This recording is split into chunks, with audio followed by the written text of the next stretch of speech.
Oke, kelihatan? Ini salah satu yang saya kirimkan kemarin, ya. Bapak, silakan dilihat bahwa vector autoregressive is a powerful statistical model used to measure and analyze the relationship between multiple variables over time. Jadi ini adalah analisa yang kita gunakan untuk analisa time series untuk multiple variables. Jadi ini adalah analisa dari multivariat karena ada beberapa variabel yang bisa kita gunakan. It is a stochastic process model, ya.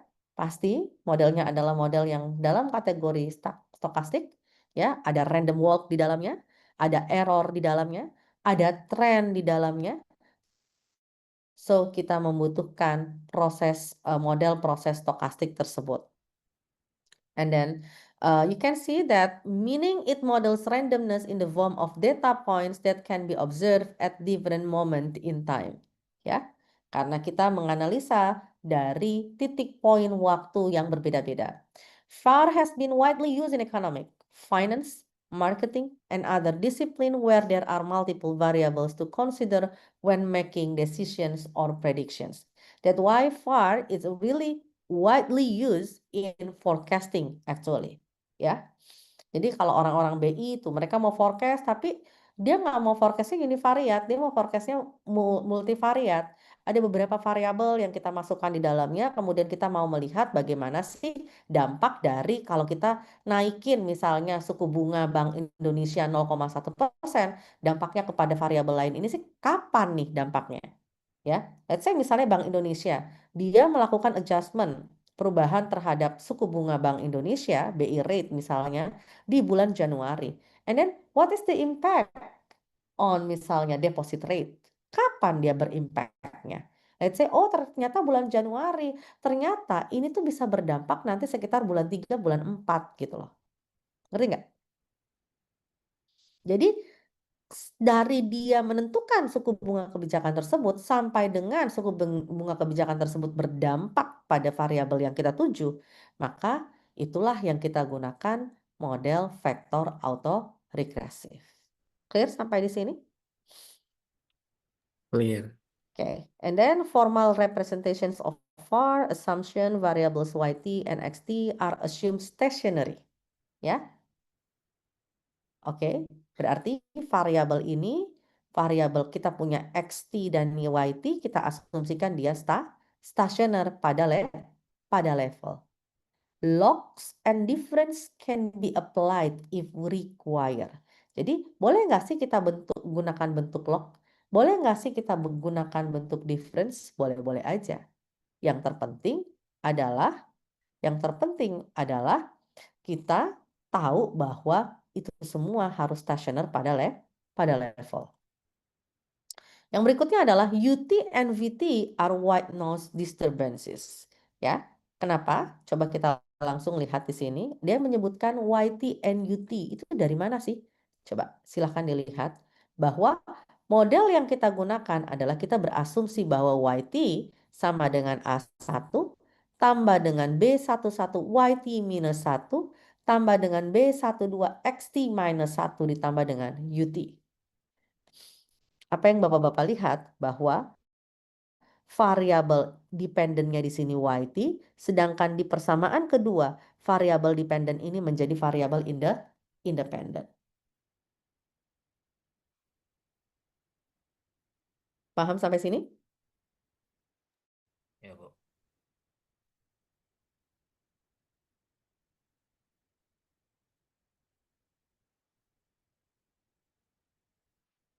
Paham sampai sini ya? Artinya, di sini kita bisa melihat bahwa yang eksogen itu bisa menjadi endogen, yang endogen itu bisa menjadi eksogen. Kita nggak tahu YT kah yang mempengaruhi XT atau XT kah yang mempengaruhi YT. Paham? Paham sampai sini? Oke. Kemudian dari sini kita buat matrix representation-nya. Jadi jangan pernah menggunakan VAR kalau Bapak-Bapak tidak menurunkan bentuk matriksnya. Ini yang paling sering. Saya gunakan var, tapi matriksnya nggak ada. Ngomong apa? Jadi matriks itu merepresentasikan model kita, menyederhanakan model yang kita gunakan. Sehingga ketahuan nih, Bapak-Bapak bisa lihat YTXT-nya ini adalah variabel yang tadi eksogen juga endogen. Kemudian ada A1 dan A2 kita matrikskan. B11, B21, B12, B22 kita matrikskan sebagai koefisien dari YT-1 dan XT-1 ditambah dengan UTVT ini adalah randomness error term yang muncul di situ. Paham? Paham.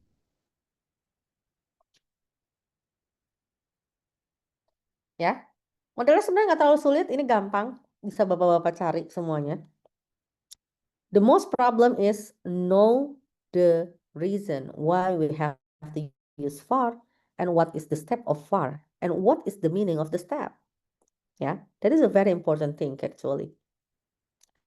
Okay, we have angle and Granger test. You can see here the angle and Granger test will show the relationship between variables. Kita akan melihat siapa sih yang mempengaruhi telur atau ayam. Ayam atau telur. Bahkan apakah dia dipengaruhi oleh keduanya nih. Dua arah hubungannya. Telur ke ayam, ayam ke telur. Clear? Ya, let's see. If one variable causes the other one, it means that it helps to predict future values of the other variable. Jika sebuah variabel mempengaruhi variabel lainnya, maka ini akan membantu kita untuk memprediksi nilai dari variabel lain di masa depan. Clear? So for example, ternyata tingkat bunga itu mempengaruhi growth misalnya, ya. Tingkat bunga itu mempengaruhi growth. Ya, kalau tingkat bunga mempengaruhi growth, maka ketika kita melakukan adjustment terhadap tingkat bunga, maka ketahuan nih bahwa tingkat bunga ini di masa depan kalau dia naik, dia akan menurunkan growth. Kalau dia turun, dia akan menaikkan growth. Clear ya? Ya.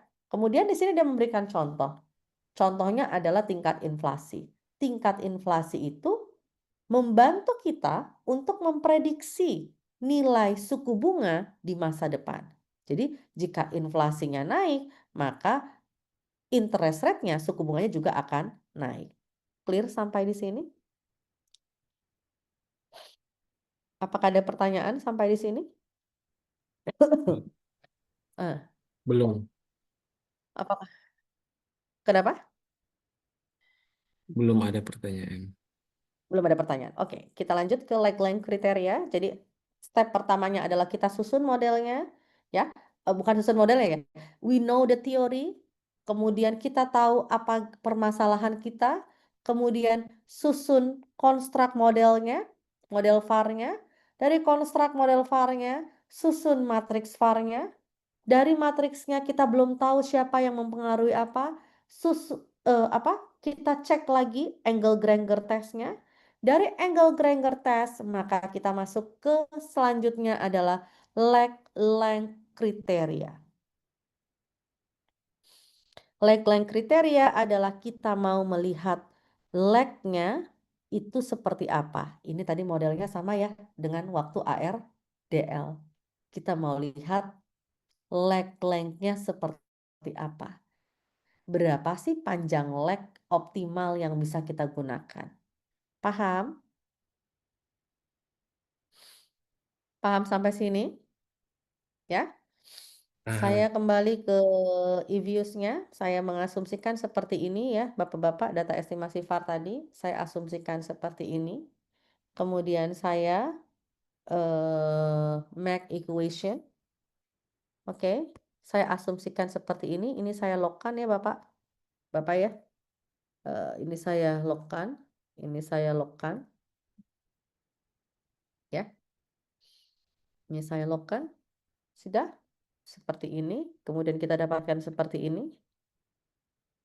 Oke. Ya. Ternyata yang port dan RDT mempengaruhi log YD realnya. Ya, kita asumsikan seperti ini.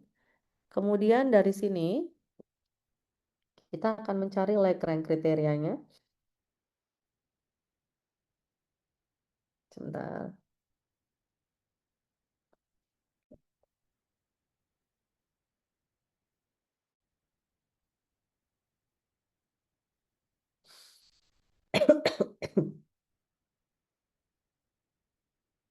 Hmm,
Bentar, ini berarti kita harus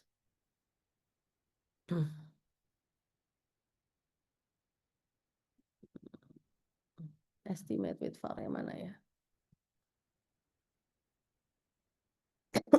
Ah, sorry.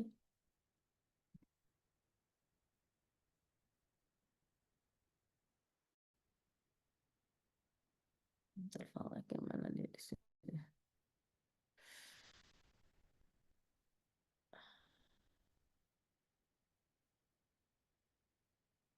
Dia harus estimate with var di sini.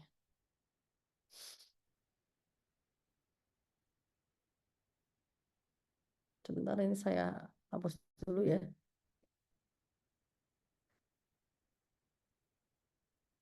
Ya, yang kita gunakan bukan make equation tadi, make vector auto regression ya.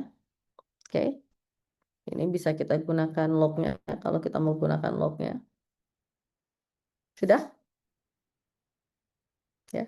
Tadi saya kan make equation karena kita gunakan var, maka dia harus masuknya ke make var tadi, ya, create var tadi, dia harus dibuka, di open dengan var.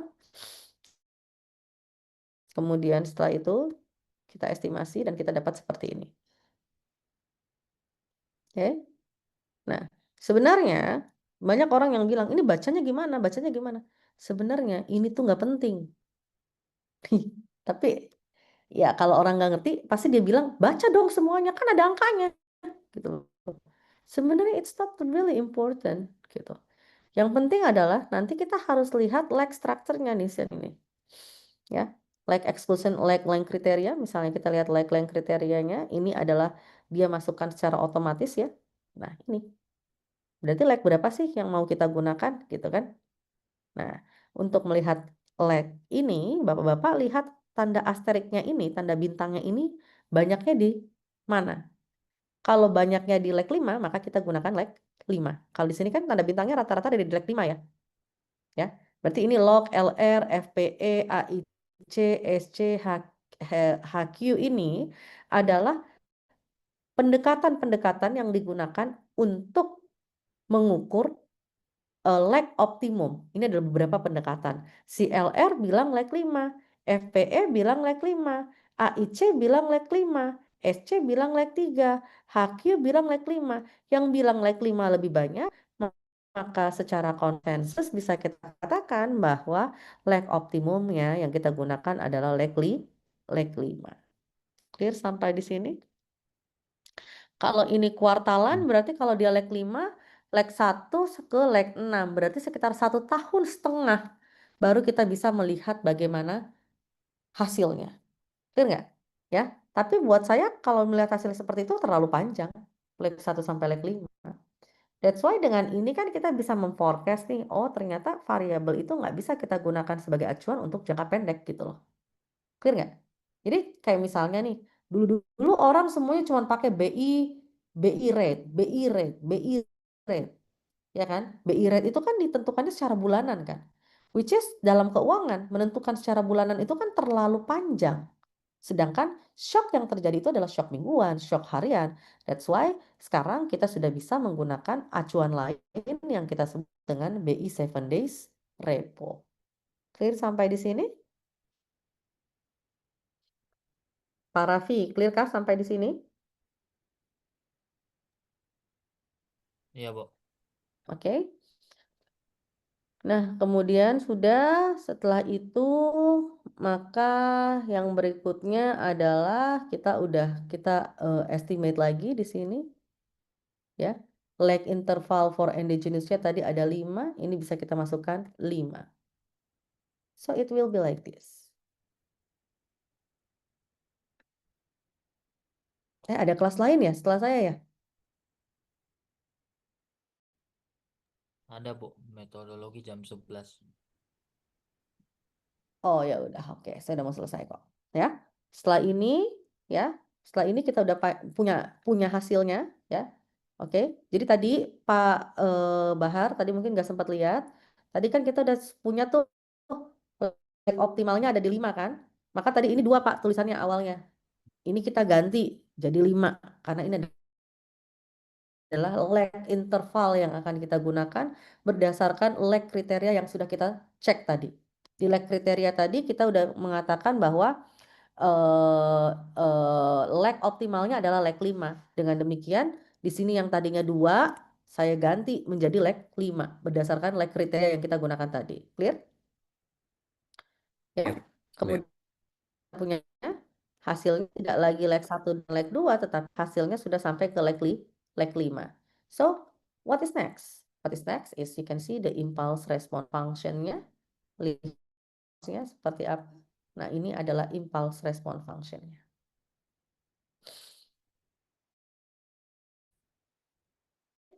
So, this is function. Nah, kemudian yang berikutnya adalah gimana cara kita melihat responsnya ya. Jadi kalau kita lihat impulse responsnya, kita lihat di mana dia mencapai titik puncaknya. Let's say misalnya kebijakannya ini di titik 0, ternyata dia mencapai impulsnya itu misalnya di titik 5. Berarti di kuartal kelima inilah dampak dari kebijakan yang awalnya dia gunakan tadi itu berpengaruh. Kalau di sini kita lihat response of log YD real to log YD real untuk YD real itu sendiri. Tapi di sini adalah respon dari log YD real terhadap port. Jadi responnya YD real, shocknya dari YD real ya, terdapat perubahan misalnya shock di situ. Kemudian dia berpengaruh, si portnya itu akan merespon pada kuartal ke-6 ternyata. Clear kah sampai di sini? Clear sampai di sini? Oke. Ya, seperti itu. Yang di sini seperti itu. Bapak-bapak bisa baca lagi impulse response function-nya seperti ini. Ya.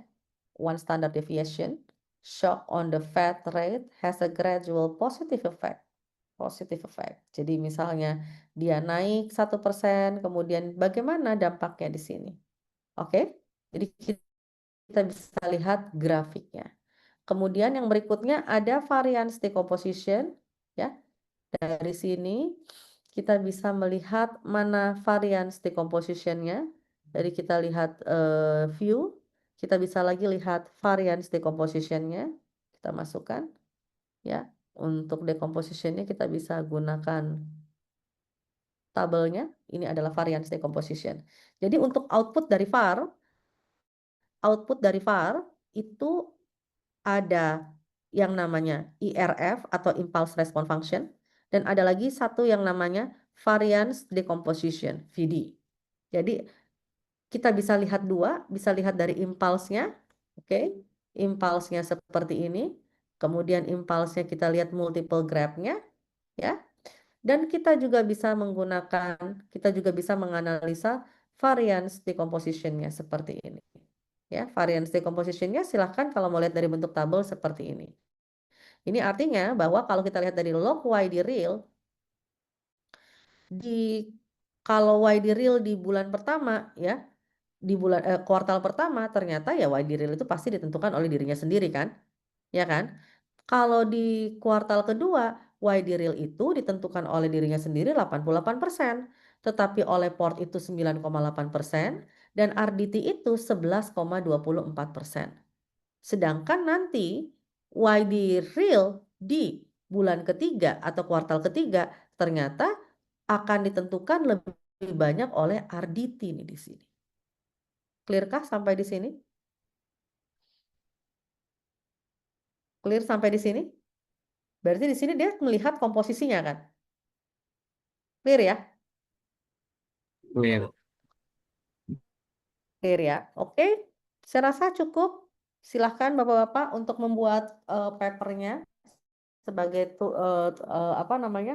tugas akhir kita nanti. Jadi tugas akhir kita dalam bentuk paper, ya. Tugas akhir kita nantinya adalah dalam bentuk paper. Tuh.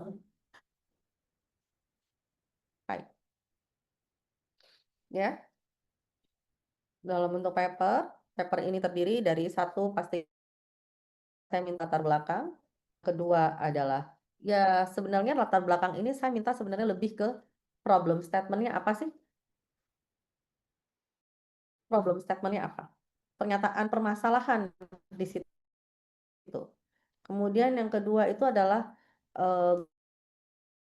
yang seperti skripsi, seperti tesis, no I don't need it. Saya cuma mau grand teori yang digunakan apa sehingga Bapak-Bapak bisa menggambarkan nantinya merumuskan itu ke dalam pemodelan matematisnya. Ya, grand teori yang digunakan, kemudian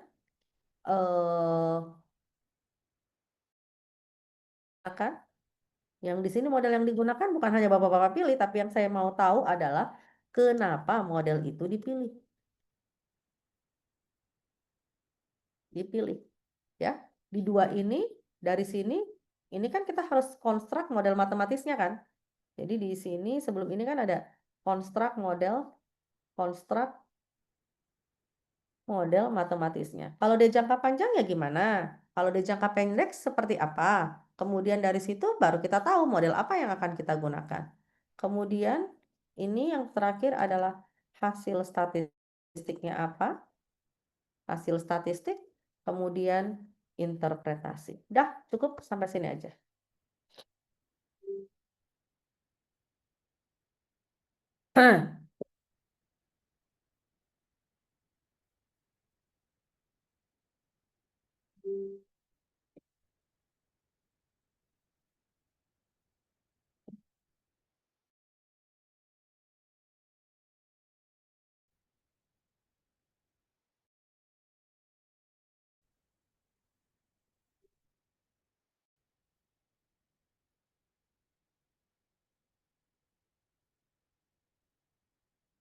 Apakah ada pertanyaan sampai di sini? Pengumpulannya nanti lewat Sikola atau lewat Google Drive? Saya lebih minta lewat Google Drive aja. It's okay. Saya Sikolanya nggak pernah dibuka.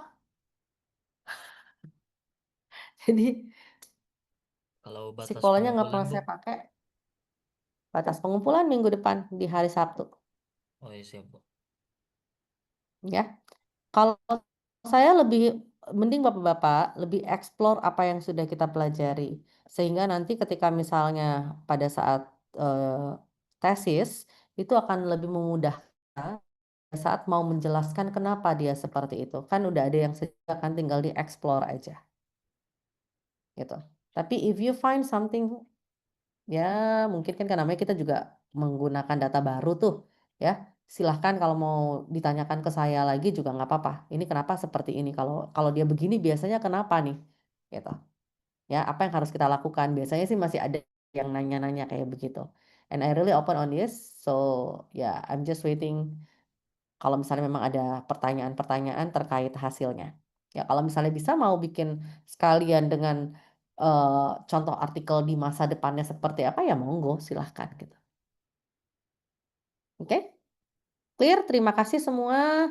Terima kasih dalam setengah semester ya. Mudah-mudahan bermanfaat ya. Dan saya rasa saya menyarankan karena ini adalah multivariat, silahkan Bapak-Bapak cek univariatnya. Univariatnya itu tidak terlalu susah, Pak. Yang biasa bikin bingung itu adalah di multivariatnya. Ya, nanti kalau ada waktu mungkin saya akan minta waktu sama Ibu Retno mungkin untuk membahas tentang univariat karena univariat itu pasti butuh waktu sendiri.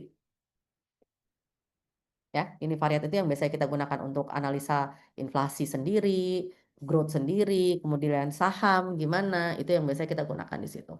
Baik, Bapak-bapak, terima kasih banyak setengah semesternya. Mudah-mudahan bermanfaat.